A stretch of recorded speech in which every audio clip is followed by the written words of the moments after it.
അപ്പോൾ നമ്മുടെ മിസ്റ്റർ കേരളി അതേപോലെ തന്നെ മിസ്റ്റർ പാലക്കാട് കോമ്പറ്റീഷൻ എല്ലാം കഴിഞ്ഞു. ഇതാണ് നമ്മുടെ കറന്റ് കണ്ടീഷൻ. ഫാറ്റൊക്കെ കയറി അത്യാവശ്യം നന്നായിട്ട് നല്ല രീതിക്ക് തന്നെ ബൾക്കായിരിക്കുന്നുണ്ട്. കോമ്പറ്റീഷൻ ഇറങ്ങുമ്പോൾ നമ്മുടെ വെയിറ്റ് 73 കിലോ ആയിരുന്നു.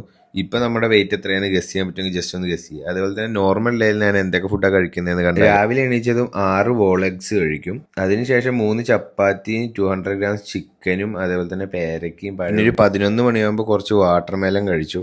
ഉച്ചയ്ക്ക് 200 ഗ്രാംസ് റൈസും അതേപോലെ തന്നെ 150 ഗ്രാം ചിക്കനും പിന്നെ ചെറുപയറും പിന്നെ ഗ്ലൂട്ടാമിനും കൂടെ കഴിച്ചു. വർക്കൗട്ടിന് മുമ്പേ നമ്മൾ പ്രീ വർക്കൗട്ടായിട്ട് കുറച്ച് പ്രോട്ടീൻ ഓട്സ് കഴിച്ചു. എന്നിട്ട് നേരെ ജിമ്മിൽ പോയി വർക്കൗട്ട് ചെയ്തു. അതിനുശേഷം വീട്ടിലേക്ക് വന്ന് 3 ചപ്പാത്തിയും 150 ഗ്രാംസ് ചിക്കനും 2 ബനാനയും ഒരു ഓറഞ്ചും കൂടെ കഴിച്ചു. പിന്നെ ഇപ്പോൾ കൺസ്യൂം ചെയ്യുന്നത് മസിൽ ബ്ലേസിന്റെ ബയോസൈൻ ക്ലിയർ വേ ആണ്. ഒരു സ്കൂപ്പിൽ 20 ഗ്രാംസ് ഓഫ് പ്രോട്ടീനും അതേപോലെ തന്നെ ഇലക്ട്രോലൈറ്റ്സിന്റെ കണ്ടൻസ് ആയ പൊട്ടാഷ്യവും സോഡിയവും മാഗ്നീഷ്യവും ഒക്കെ ഉണ്ട്. അതുകൊണ്ട് തന്നെ നമ്മളെ നന്നായിട്ട് ഹൈഡ്രേറ്റഡ് ആയിട്ട് കീപ്പ് ചെയ്ത് നന്നായിട്ട് ഹെൽപ്പ് ചെയ്യും. അതേപോലെ തന്നെ ഇതൊരു ജ്യൂസി ടെക്സ്ചറാണ് വരുന്നത്. സോ കുടിക്കാനും നല്ല ടേസ്റ്റ് ആണ്. അപ്പോൾ ഞാനിപ്പോൾ ഡെയിലി 6 വോളഗ്സ് ആണ് കഴിക്കുന്നത്. ഇതിലും കൂടുതൽ വോളഗ്സ് കഴിക്കുന്നവരെ എനിക്കറിയാം. സോ നിങ്ങൾ എത്ര വോളഗാണ് കഴിക്കുന്നത് ജസ്റ്റ് ഒന്ന് കമൻറ്റ് ചെയ്യും. അതേപോലെ തന്നെ ഇതേപോലത്തെ കണ്ടൻസിന് വേണ്ടി പേജ് ജസ്റ്റ് ഒന്ന് ഫോളോ ചെയ്തിട്ടേക്ക്.